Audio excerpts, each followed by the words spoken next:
Like even the eyes, the sunken in eyes, like just, it's scary.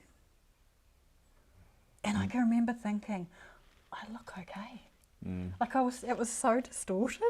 You know, addiction rules your life. It's when your relationship to something, whether it's a substance, whether it's food, whether it's exercise, whether it's sex, whether it's relationships, you know, becomes harmful. And that's by doing it more and more and more and more, and to the point that it's actually not only harming yourself, but you're harming other people. The experiences I've had in active addiction were horrific. I was used as bait for a kill, for a hit, and which actually happened too. I was also kidnapped, you know, and they had my car stolen, then they dropped me off in the middle of nowhere with nothing, you know. I was sold to a meth cook without me even knowing, you know. There are just so many really dangerous situations. It's very scary. It is really scary, actually. Yeah. And to survive, woo.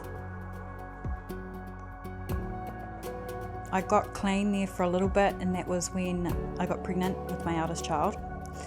And I was sober from drugs and alcohol for 5 years. But during that time, I was still an addict.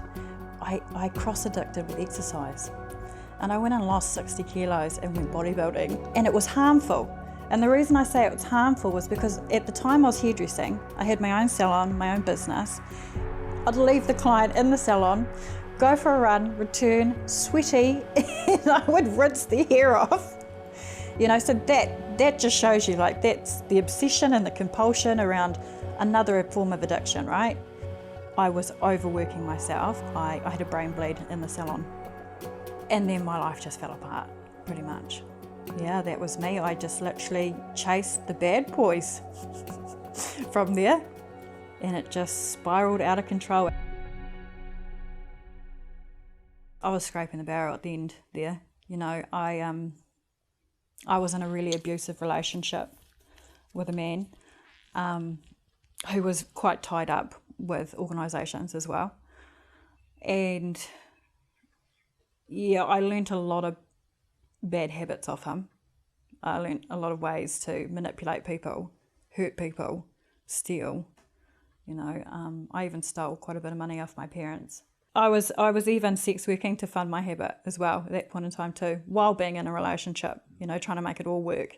Because that's the only way that you can survive in that world, is literally by every waking thought is spent on how do I get it, you know, what do I do with it when I've got it, and yeah, who am I gonna go and see? And so I knew I needed to go see my kids and say goodbye, because I knew it was gonna be, yeah, I was in for something serious. And so I did. I actually went over and said goodbye to my children, and that was really hard. Yeah, that's my mugshot. What do you think when you see that? Sad. Because like I can see the look on my face, you know, I don't look miserable. I'm thinking that actually I'm okay, but I didn't know what I was in for. I handed myself in on the 30th of November 2020. The fear of being on my own in a jail cell scared the living daylights out of me. Yeah, because I can't do anything with my addiction then. There's nothing I can do with it, you know, I can't escape. So it was living hell.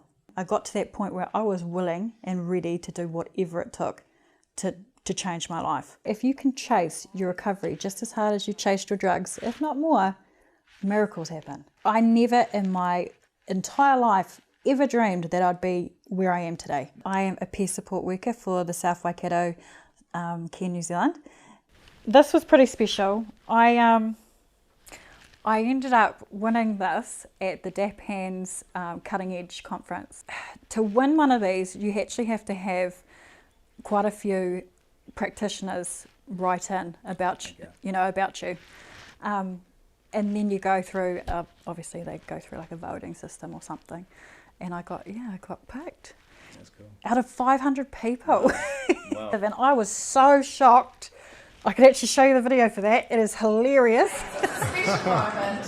The first winner is Camille Keyte.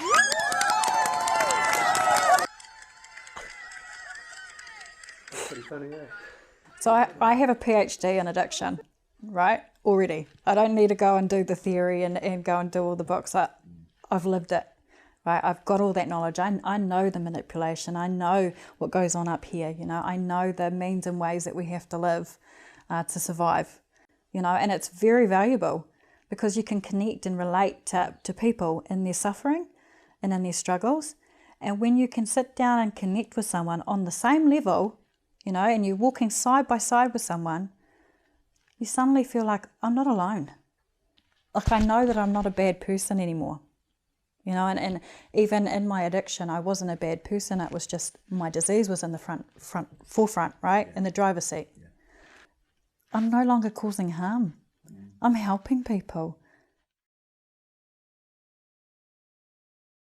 Thanks for checking out our YouTube channel. To stay up to date with all the latest New Zealand Herald news, click the subscribe button below or check out one of these videos. And head over to nzherald.co.nz for more news worth knowing.